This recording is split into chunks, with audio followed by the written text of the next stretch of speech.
Fala, nação, bora lá para mais um corte top do Mengão, tudo sobre essa partida do Flamengo contra o Fluminense.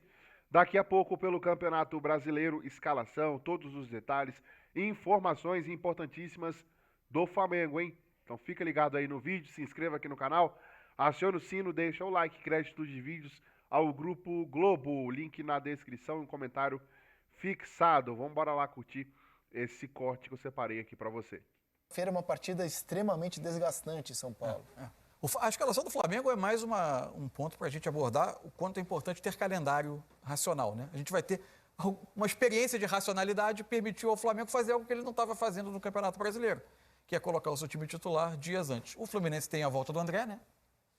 Que não jogou pela Copa do Brasil. Não jogou pela Copa do Brasil. É uma mudança para o funcionamento do time. A gente está discutindo o jogo. Sim. Muito da discussão do jogo contra o Corinthians passou pela ausência dele. Fundamental no time do Fluminense. Muito jogador para o funcionamento do time fundamental. E aí a dúvida que Martinelli e Iago Felipe. Até se especulou que os dois entrassem no jogo que o André não jogou da Copa do Brasil, acabou jogando o Wellington.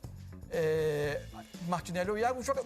O Iago ficou muito tempo sem ser usado pelo Diniz, acabou sendo titular no jogo anterior ao jogo do Corinthians, o jogo contra o Fortaleza. Fortaleza. Né? O Martinelli era um jogador... O Atlético Paranaense foi o Natan. Isso, foi o Natan. O Martinelli era um jogador que na temporada tinha mais minutos. Acabou começando o Martinelli o jogo contra o Corinthians, junto do Wellington. E o que você dizia do time do Flamengo, uma experiência de racionalidade, é isso? Do calendário brasileiro, que vai permitir ao Flamengo ter a sua força máxima. Se a gente tivesse outro jogo na outra quarta... Faz tempo no brasileiro, né? Que o Flamengo não joga com força máxima, né? Faz tempo no brasileiro. Rapaz, até não... Jogou o time que vai entrar em campo amanhã, a formação inteira do goleiro do Santos ao Pedro, jogou contra o Juventude no dia 20 de julho, 4-0 em Brasília.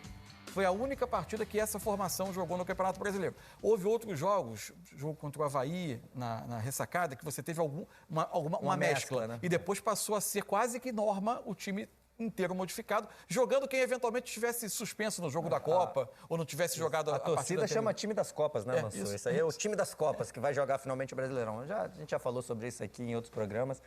Acho muito ruim quando o brasileiro acaba ficando de lado mesmo, né? Por vários técnicos, aí não é só o Flamengo, vários técnicos, mas como o Mansur falou, é culpa do calendário. E aí, escolha de alguns técnicos, você pode até discordar, eu discordo de algumas. Mas eu acho que a gente tem que valorizar mais o Campeonato Brasileiro. Que bom que o Fla-Flu deve ser com os titulares. E no calendário da semana, o Flamengo tem um dia mais de preparação para esse jogo. Jogou na quarta, uma partida bem menos pesada que a do Fluminense em São Paulo, porque ele administrou uma vantagem. A ver, o Arrascaeta, um ponto de atenção, não quero zicar não, é que o torcedor do Flamengo é traumatizado com data FIFA. O Arrascaeta jogou quarta, a gente acredita que vai jogar amanhã, aí terça e sexta pela seleção uruguaia. Desculpa. Sexta e terça pela seleção uruguaia, que dariam 4 jogos em 2 semanas. A ver. Não quero zicar ninguém, é porque eu sei que o torcedor às vezes ele não vai ser escalado tem trauma com data FIFA e tem razão para isso. Deve ser tem muito ingrediente legal esse jogo, né? O Flamengo completo, como o Fluminense vai reagir após a eliminação. O Fluminense, que é um time que normalmente é ousado contra um Flamengo muito forte, é um teste mesmo da coragem desse time, da identidade desse time do Fluminense. É um jogo cheio de ingredientes. E do próprio Flamengo, né? Que teve outro jogo, apesar de vencer, mas o Fluminense foi melhor, acho que vai querer no turno, né? O Fluminense foi melhor time. Exatamente. Vai querer se impor, então é um jogo mais claro. Na minha opinião, o Flamengo, apesar de ser um clássico, apesar do outro jogo, pelo time que tem, pelo momento que está, é favorito. Vamos para o intervalo, o Troca de Passes volta já. 32 gols marcados pelo Flamengo e 11 gols do Corinthians. É impressionante, né, Mauro? Que a gente até citou o seu Twitter quando você colocou o agregado Flamengo e São Paulo. Dos últimos 6 jogos... 18-3. 18 gols do Flamengo, 3 do São Paulo e 6 vitórias do Flamengo. Seguidas, é. Ano passado pra cá. E 6 vitórias seguidas. Temporadas 2021, 2022. Contra o Corinthians, você também vê uma superioridade surreal. São 32 gols marcados do Flamengo contra 11 do Corinthians. Mostra que o Flamengo, ele, assim como o Palmeiras, tá bem acima, né, dos rivais hoje. Claro, o Corinthians pode vencer, mas é por isso que o Flamengo é favorito. O Flamengo tem um time melhor, né? Eu acho que isso é bem claro. Negar isso... E dinheiro também, né? O sol com a peneira, Aliás, voltaram a perguntar, tem alguns colegas perguntando de onde vem o dinheiro, né? É impressionante, né? Vai lá olhar o balanço do clube, né? Se informar um pouquinho. O dinheiro está vindo aí, claro. Aliás, é bom até esse pessoal de onde vem o dinheiro torcer muito contra o Flamengo, porque se ganhar as duas competições, com premiação que vai ter e com tudo que traz, em consequência, títulos importantes, você tem premiação de patrocinador, né? Além das premiações em si, você tem bônus de patrocinador, você tende a fazer contratos melhores. Isso pode significar que o Flamengo pode ficar mais forte ainda no ano que vem, porque o Flamengo tem uma política de contratações mais ousada. Então, tendo grana, né, certamente vai buscar mais jogadores. Então, pode ser que esse time B desse ano fique mais forte ainda. Não sei qual vai ser o plano dos caras lá, dos dirigentes, mas para quem fica perguntando de onde vem o dinheiro, é bom torcer bastante contra, porque se entrar mais dinheiro vai ficar mais esquisito aí.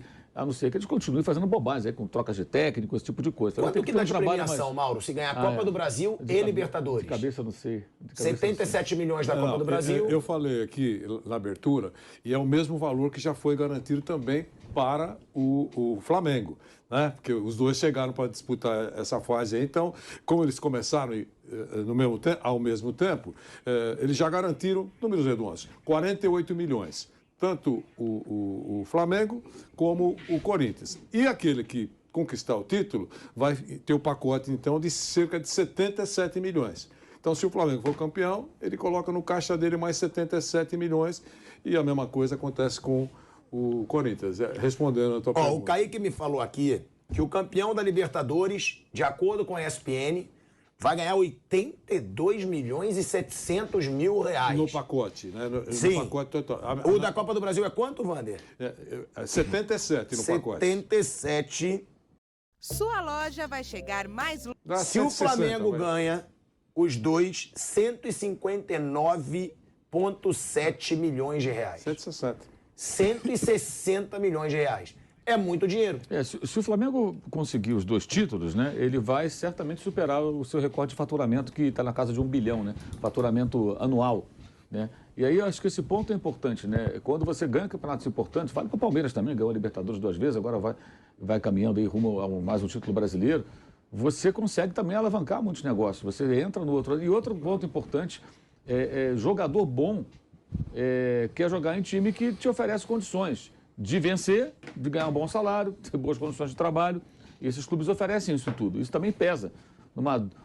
Se você imaginar algum tempo, o Flamengo jamais conseguiria contratar esses jogadores que vêm da Europa, aí, Davi Luiz, Felipe Luiz, o Rafinha antes, o próprio Gerson que saiu e voltou. Não viriam de jeito nenhum. Hoje, aliás, o Davi Luiz fez uma grande partida na última quarta-feira, talvez seu melhor jogo, um dos melhores, certamente, desde que ele chegou ao clube. Então tem esse aspecto também. Eu imagino que se por acaso o Flamengo conquistar os títulos, a premiação e o faturamento derivado também de um eventual título, ele vai ter mais bala na agulha para contratar mais jogadores. E aí a discussão, né? Tem gente que fica discutindo, por que não sei o quê, porque tem gente que acha agora que está perdendo a graça, né? Está perdendo a graça. A graça era quando o Flamengo estava lá no buraco, o Vampeta falava que fingia que pagava e dizia que jogava. Aí tinha graça. A mim, se eu não falo isso, aí tinha graça. Bandeira de Melo é candidato a deputado. Aí tinha graça, mas não consegue se eleger para nada, né? Porque, enfim, a gestão dele no futebol foi um negócio pavoroso. Mas o fato é que, assim, aí tinha graça, era legal. Era barato, né? Era ótimo, todo mundo tripudiava. Agora o clube se organiza. Ano passado ninguém falava do Atlético Mineiro. O Atlético Mineiro com o apoio dos seus benfeitores. Ninguém ficava questionando de onde vem o dinheiro. É uma coisa impressionante isso. Mas vamos continuar falando pelo jeito. Tiveram outras hegemonias, né? O São Paulo foi tricampeão brasileiro e não falavam. Sim, de onde vem o dinheiro, de onde vem não sei o quê, de onde vem isso. Não, é um trabalho bem feito, resultou em títulos. O Corinthians teve um período também muito importante no final dos anos 90, o Vampeta participou.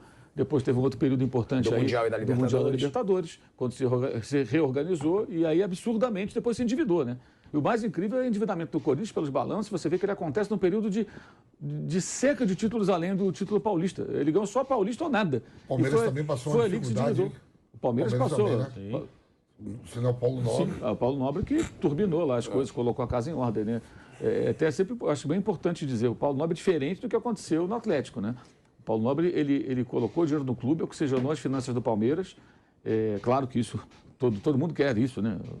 Tem alguém que vai lá e coloca dinheiro a juros baixíssimos. O Palmeiras pagou depois e ele deu uma profissionalizada no clube também, colocou gente qualificada para poder botar a casa em ordem. E aí ele deixa o clube já para o Gagliotti já numa outra situação. O dinheiro dele acelerou o processo, mas houve um processo. Houve um processo. Sim. Talvez nem fosse viável sem esse dinheiro, porque o dinheiro dele literalmente oxigenou as finanças do clube, ou seja, contas a pagar, dívidas de curto prazo, você põe aquela grana, resolve tudo, e com grana você negocia dívidas melhor, né? Você tendo dinheiro, olha, eu te devo 100, eu tenho 80 aqui, vamos fechar?